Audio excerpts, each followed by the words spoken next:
All right, what's going on, everybody? Scott Hilse here with you today. I'm just making this video to give an update to all you guys about where I've been, what I've been doing, what I've been working on, and where I'm going, all during this quarantine thing. So first off, I just want to start off, I am back in St. Louis now at my $900 a month, 2-bedroom apartment that I've totally pimped out here in St. Louis. It was supposed to be my backup place, but since I had to leave LA because of the whole virus thing, I'm sure most of you saw my last video on that, I just ended up moving completely into here. And I'm here as long as this all goes around. One of the biggest takeaways so far that I've taken away from this entire pandemic thing is the value of the dollar. Right before I moved from LA, I remember I bought a pack of Burt's Bees. I had 2 lip balms and one popped out and went under the table. And I just looked at it and I was just like, well, it was like in a weird spot. And I was like, well, I mean, I guess I'll just buy another one whenever this one runs out. So I wouldn't even bend over to get the fucking Burt's Bees from under the table. And that's just stupid. And that's when a light bulb went off in my brain. I'm like, I think I'm really losing the value of a dollar. So there's a couple reasons the pandemic has really made me relearn the value of a dollar, because I understood it my entire life. Like, we did not grow up with a lot of money at all. For my birthday, I'd get like $40, which was so much to me. I was so excited for my birthday because I got $40. I can buy like almost a full video game. It was that type of stuff. It never really drove a car over $6,000. So I understood, $100 was amazing. Like $200, holy shit, that's a lot of money to me back then. But as I made so much money in the past 2 years, that kind of tapered away. And now it's coming back, thankfully, right in time. The biggest realization of that for me was when I came back and I rushed to the grocery store. I had no groceries here. And I spent like $500 on about a month or two's worth of food. And I'm looking at that receipt and I'm like, wow.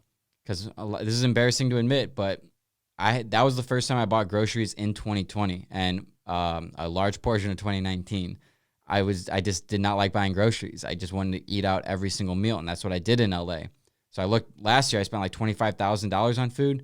Just in January in LA, I spent $6,000. I have no clue how much I spent in February either. So I'm assuming it was about $10,000 the first 2 months of 2020 on just food, not even including the rent. Now let me get into the rent. At my St. Louis place before I moved here, I was paying $2,800 at that place and $5,500 for the room in LA. Combined with the utilities, that was like $9,000 to $10,000 a month. Now that I'm back into this $900 a month place, that's why my perception has shifted. Because, okay, I paid the $900 for this month. I just bought a month or two's worth of food for $500, and I'm halfway to just what my St. Louis rent was. Forget about the $6,000, $6,500 I was spending in LA a month just on the rent. Just on the food and my rent here in this 2-bedroom, I've spent half of what my other apartment was in St. Louis.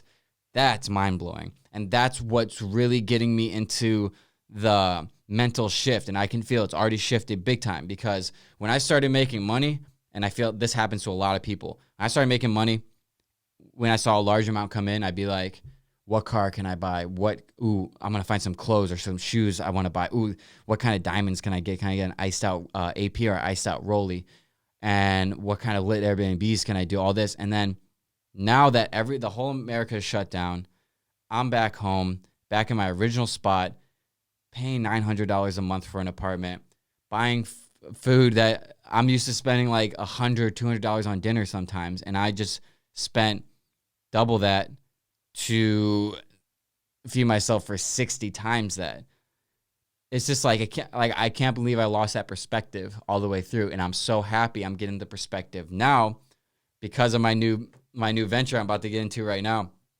That when I see money come in, now instead of getting excited what I can buy with it, I get excited of how can I turn that money to, how can I double that? How can I triple that? How can I take this and 10x that? That's all I'm thinking about right now. I have more than enough material items, more than enough. I do need a new car. I'll get into that in a second. So now I'm focused more on the multiplication of money than on what I can buy. That by far is my biggest takeaway from all this. And the reason this has shifted so much is both because my perspective on the food and the rent situation of how much money I could have been saving this whole time and how much money I'm going to save. But also with that money saved, now I'm learning stocks. Huge shout out to my mentor. He's been helping me so much hands-on with options trading, as well as just stocks in general, teaching me the charting, teaching me puts and calls and how to make a good call, how to make a good put, and most importantly, when to get out. So now my day basically looks like this. I wake up at 8 a.m. because the market's open here at 8:30 a.m. since I'm Central Time Zone. And then those first hour or two, I'm generally making a lot of calls and puts, and I'm also selling a lot of the calls and puts that from the previous day, because that first hour or two can be the most volatile by far, easily. Like just today alone, I made a close to 300% return in 30 minutes on a Tesla call. 300% return. Unbelievable. My mentor said that in an article he read that only 3% of options traders ever have a verifiable trade over 200%. And he's like, you're now in the 3%. Like, this guy's awesome. So I transferred a lot of funds into Robinhood. He actually recommends me using Thinkorswim, but right now I'm using Robinhood just because of how long it took me to get the funds in there. So they finally all cleared about a week or two, and I started trading about a week or two ago. So far, my progress has been this. Yeah, I was going to get up and show you guys on the screen, but I'm just going to post the screenshot right here. I've made about $2,500 this week, which is decent, but I'm trying to 10x that already. I really want to consistently start making at least $20,000 profit a week, because it is so much easier to make large sums of money when you already have a large sum of money to do it with. And that's why I'm so thankful for e-commerce, because doing e-commerce and dropshipping now gave me the funds in order to input into the stock market. And now I'm just learning the stock market. I'm going deep back into my roots.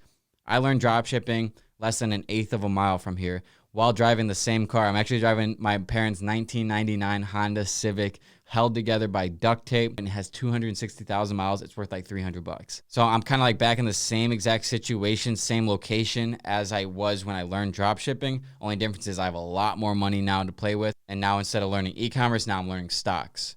I'm always going to be doing e-commerce. I just want to make that clear. But the one who chases two rabbits gets none. Right now, my main focus on basically my entire day's focus is on the stocks, because I know in order to become very good at stock trading and options trading, I have to be laser focused and always never take my eye off the ball. Because I was playing Call of Duty actually yesterday, like late at night with my friends, and I realized like so many times I just look away 1 second, and that 1 second is when the guy would come and kill me, and I would have had him if I didn't. So I'm kind of like seeing that in life, a correlation where you can be right where you're going. You can be laser focused and you're about to get exactly where you're going, but then you take your eye off for 1 second, and right when you turn your eye like that, that's when the opportunity comes and passes. And that can happen. That could be happening now to you. That's why I'm saying right now, in whatever field you want to get into, whether it's dropshipping, acting, singing, stocks, real estate, right now, no matter what anyone tells you, right now is the best time to, at the bare minimum, learn and build. What else are you doing? If you're quarantined, what else are you doing right now? Not many people, especially in the working class, get an opportunity like this where they have weeks, potentially months, to do nothing but sit there. And what are you going to do? You're going to drink and play with your dog all day, watch movies, or are you going to actually learn something that's going to change your life? I look at this entire quarantine situation as a cocoon, and we're all caterpillars. I'm a caterpillar for sure. I've been caterpillar my whole life, just kind of trucking along, and now I'm getting into this cocoon, and I have the decision. We all have the decision. Do we want to come back a caterpillar, or do we want to go into this cocoon, reinvent ourselves, and come out a butterfly? I'm trying to be that butterfly, and I'm trying to travel, because a caterpillar can only go, like this, very slow. A butterfly can zip around, fly anywhere, fly all over the place, way quicker, way faster, gets to where they want to go with much more efficiency. And that's my whole philosophy right now with what's happening. At first, I was like, damn, this is unfair. I'm still paying my LA rent, and I got to come home. No. I'm going to get more benefit from being here than being in LA, because here I'm dead set, laser focused on everything I'm doing right now. And in LA, I had so many distractions. And in LA, I had that worry of some bad things could happen out here. Who knows? So I hope you guys also are trying to do the exact same thing. Again, no matter what it is, now's the time to build and learn in any avenue you want. I can't tell you how excited I am about that. So another update, I'm sure some of you know this. I did end up selling the i8. I bought it in full cash a year ago for $80,000, and I sold it right when I got back, and here's why. Multiple reasons. Two least important ones were, the warranty was expiring and had 30,000 miles on it. i8s are notorious for having the drivetrain go kaput. So I have the pre-owned warranty for another year, but pre-owned doesn't cover the drivetrain, which is so stupid. Only the manufacturer warranty did, and that ran out last month. So I didn't want that risk associated with it. So there's those two factors. But mainly what happened was, and I hope you guys can get value from me telling you guys this, but my whole life, my parents always said, buy your cars full cash. But they were dealing with $5,000-$6,000 cars, not $80,000. It's kind of a different dynamic. So here's the scenario. A year ago, I bought the car for $80,000 cash because I'm like, yeah, cool. I don't have to pay interest rates. Got nothing to worry about. Well, if I would have went back and I would have just financed all $80,000 at a 4% APR and took that $80,000 cash I had and just thrown it in Shopify and Tesla, which were my two stocks I was looking at the time, I would have made like $350,000. You know how easy it is to make more than a 4% return on any amount of money? Why would you put your money in a depreciating asset when you can just pay 4% a year to extend it over multiple years so you can take that money and just keep multiplying it? It makes no sense. So that was the main driving factor for me. When I came back, I wanted to restructure my finances. I didn't want tens and tens and tens of thousands of dollars stuck in this car. It only makes sense, especially at a time like now. So I immediately sold it to my buddy. He sent me a wire. I sent that right into my trading account immediately because I know that I could potentially triple or quadruple that in the next couple of months, and then I can just buy 5 of them if I want. And so now I'm like in between cars. Like I said, I'm in a $300 car right now. It's so weird going from an $80,000 car to a $300 car. I'm back in St. Louis with this $900 month apartment. Now I'm understanding how much money I can save and what I can do with that saved money. And I think I just can feel I'm going on the right path in my life. Not going to lie, guys, in Los Angeles, I started getting confused. I'm like I didn't know exactly what to do. There's too much opportunity. Now I'm in a place with very limited opportunity. So the opportunity is what I do in this room every single day. It's so weird how, especially those who have been with me since the very beginning, so much has shifted in my perspective on everything. There's been a lot of changes in my perspective over the years. This is definitely the greatest shift towards a more positive one on everything. And one more thing I've been doing while I've been home is I've been making music again. I go by the name Lil Zoot. It's just all for fun. But one thing I want to mention about that is, if you guys wonder why I freestyle, and why it's so important to me. When I was 19, I started freestyling. And back then I would like talk like this. Like I would literally talk like this. Like my words would run on each other, and there would be no like fluctuation or nothing. This is literally how I talk back in the day. It was like jumble mouth. And I've been like that pretty much my whole life. I don't know why. But then I started freestyling, and not only did my speaking habits become way more clear and precise, the thoughts in my head that I was trying to export and transfer were becoming way more clear. My vocabulary went way up. My enunciation my pronunciation went way higher. Because off the dome freestyling is the exact same thing as a conversation. Only off the dome freestyling is a lot harder than having a conversation. But it's like having sandbags on your feet when you're freestyling.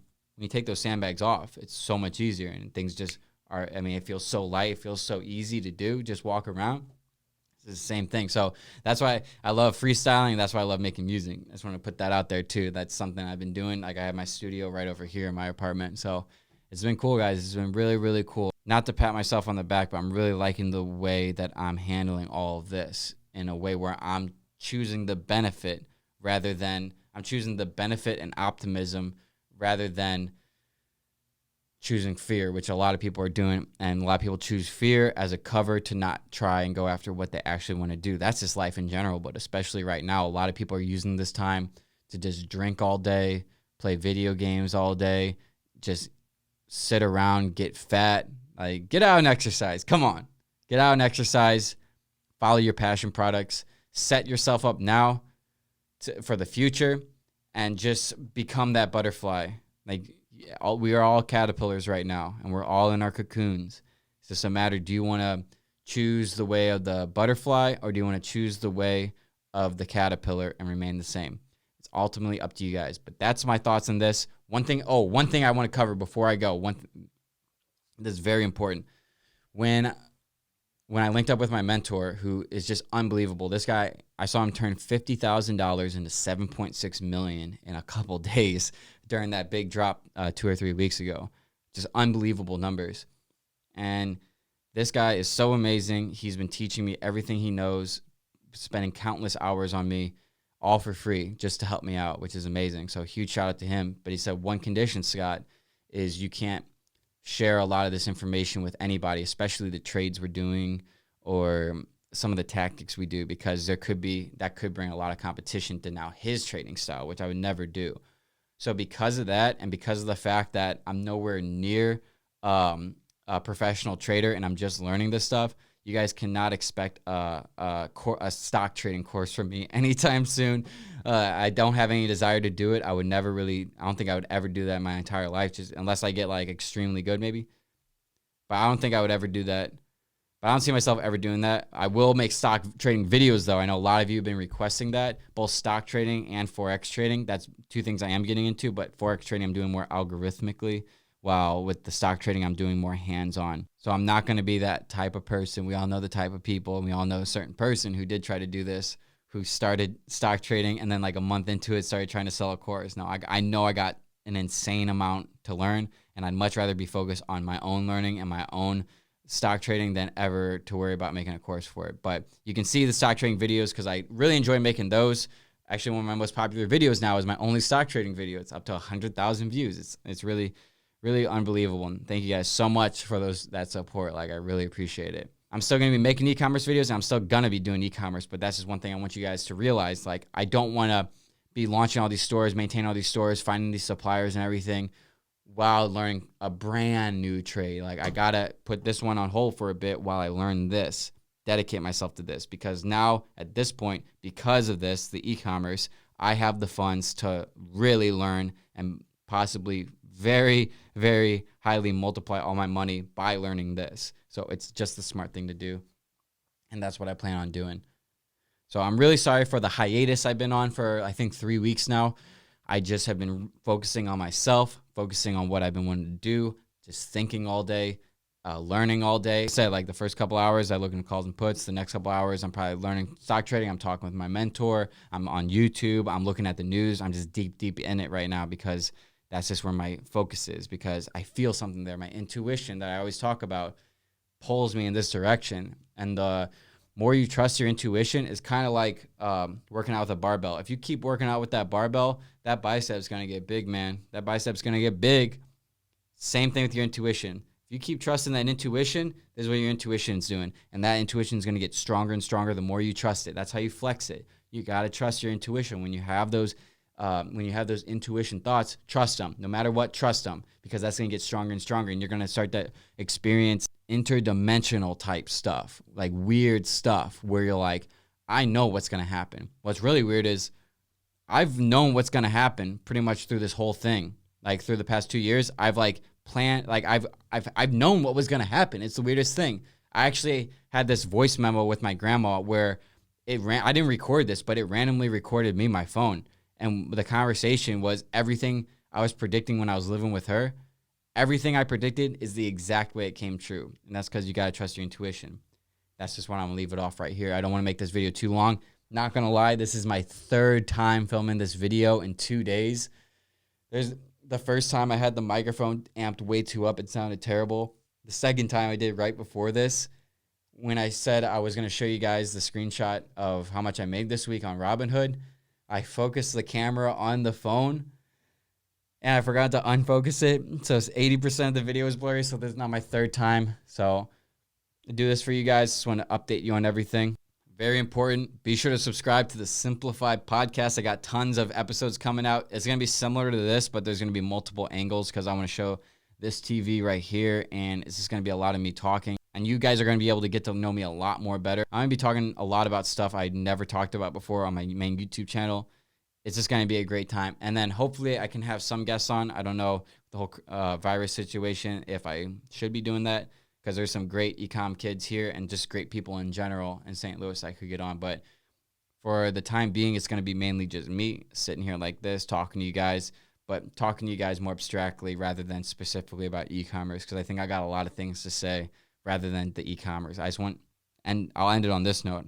I don't want to be a one-trick pony. I don't want to just be known as the e-commerce kid my entire life, because I'm way more dynamic and I have way more to offer than just e-commerce advice. that's the end of this video. I hope you guys liked it. If you have any questions for me, leave them below. Let me know. Be sure to smash that like. Be sure to subscribe to both this channel and the Simplified Podcast channel. That is pinned in the comments below and in the description. So thank you guys so much for watching. Peace.